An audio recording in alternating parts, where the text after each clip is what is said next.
South China Sea, U.S. warship sails close to disputed Mischief Reef.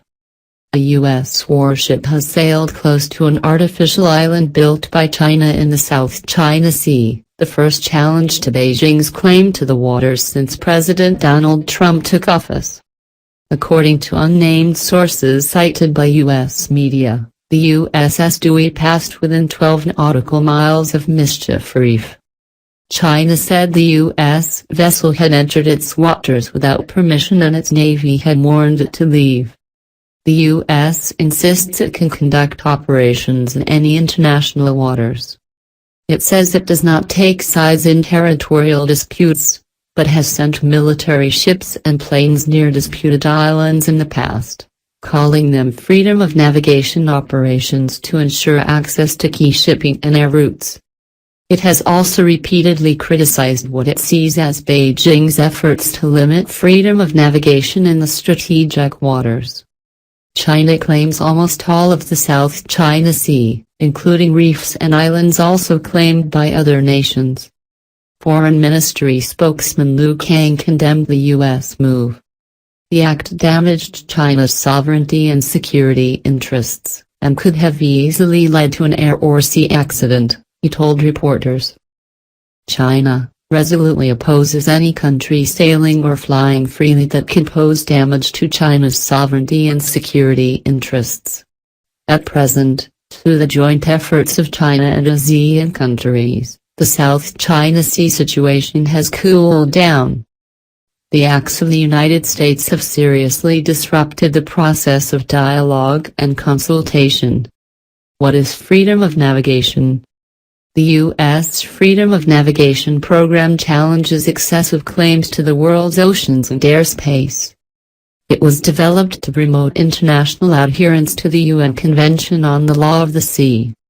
In the past years, the U.S. conducted freedom of navigation operations against China, Malaysia, the Philippines, Taiwan, and Vietnam. China has been causing alarm in the region by building up South China Sea reefs and islets into artificial islands and installing some military positions. Both the U.S. and China have accused each other of militarizing the South China Sea, and there are concerns the area is becoming a flashpoint with potentially serious global consequences. Last year, an international tribunal rejected China's claims to the area, in a case brought by the Philippines. The Permanent Court of Arbitration said there was no evidence that China had historically exercised exclusive control over the waters or resources within its 9-dash line. China rejected the ruling as ill-founded and said it would not be bound by it. The latest U.S. maneuver is likely to weigh on U.S.-China relations as the Trump administration is seeking Beijing's cooperation to deal with North Korea's nuclear ambitions. Earlier this month, Chinese fighter jets intercepted a U.S. aircraft which, according to U.S. military officials, was on a mission to detect radiation in international airspace.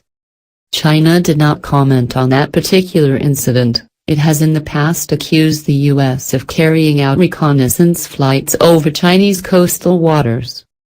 Sovereignty over two largely uninhabited island chains, the Paracels and the Spratlys, is disputed by China, Vietnam, the Philippines, Taiwan, and Malaysia. China claims the largest portion of territory, saying its rights go back centuries. In 1947 it issued a map detailing its claims. The area is a major shipping route, and a rich fishing ground, and is thought to have abundant oil and gas reserves.